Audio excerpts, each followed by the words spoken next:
worried. I'm fine. I'm here. What were you worried about? Can a fella take a leak? I just went to the toilet. She smiled. Everything was all right. Her father stood before her, the little green eye shade he always wore pushed up, the jeweler's loop hanging on the black ribbon around his neck. His tie tucked into his vest so it would not interfere as he took apart and put back together all manner of watches and clocks. His fingers were still purple, too, she noticed. Papa, do you have any of that lubricating oil you use for the escapement wheels? Sure, but what do you want with that? I had an idea that maybe if we mixed it with alcohol, we could remove the stains on our fingers. Doubtful, but if you want to try, go ahead. She stood over a small basin and poured the oil first, and then the alcohol. Can I use this sponge? Sure. I'll be finished here in a couple of minutes. Then I just have to pack up a few things to take home to work on. The Baron is coming by tomorrow for his watch. The SARS watch? That's the one. Must be very valuable, Lilo said. She had now forgone the sponge and took up a wire brush that her father often used for cleaning his tools. She began scrubbing harder. Ouch! What's wrong? Nothing. A tiny bead of blood popped up where she had been scrubbing. One of the wires must have stuck right through her skin. Great, she thought. I'll probably get blood poisoning now from the damn purple dye going directly into my veins. 5 minutes later, they were walking out of the narrow street and onto a broader avenue. Feels like summer, doesn't it? Her father said. If only, Lilo sighed. Don't worry, summer will be here sooner than you think. It seems like a tease, Lilo said. What? You know, when it's warm like this but the days are growing shorter so fast. It's 9 more months until summer, Papa. Ah, it will go by quickly.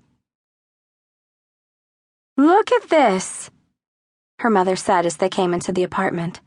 She waved a photograph in her hand. From Uncle Andreas. Oh, let me see. It was a picture of Lilo on Cosmos, the beautiful Lippenzahner. Suddenly, summer seemed further away than ever, and Piber as far as the moon. Her Uncle Andreas was the head trainer at Piber, the stud farm for the famous Spanish riding school of Vienna, and every year they visited him for 2 weeks. With her uncle's coaching, she had learned to ride.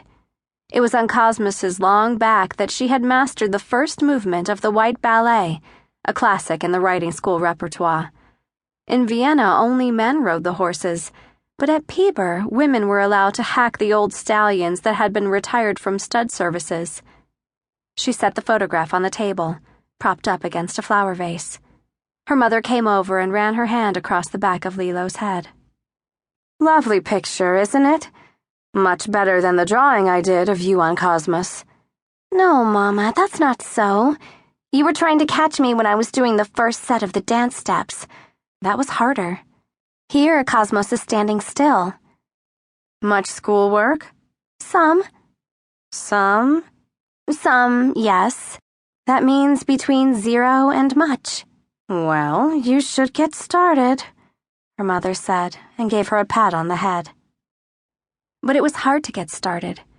The window was open, and a soft breeze blew through the lace curtains, sunlight casting an embroidery of shadows on the polished table.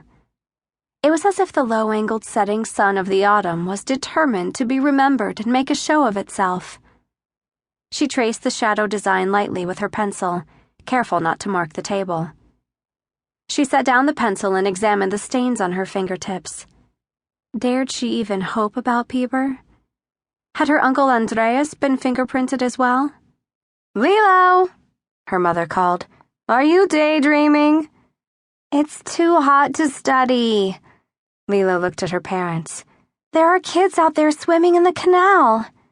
Must be Roma girls, her mother muttered.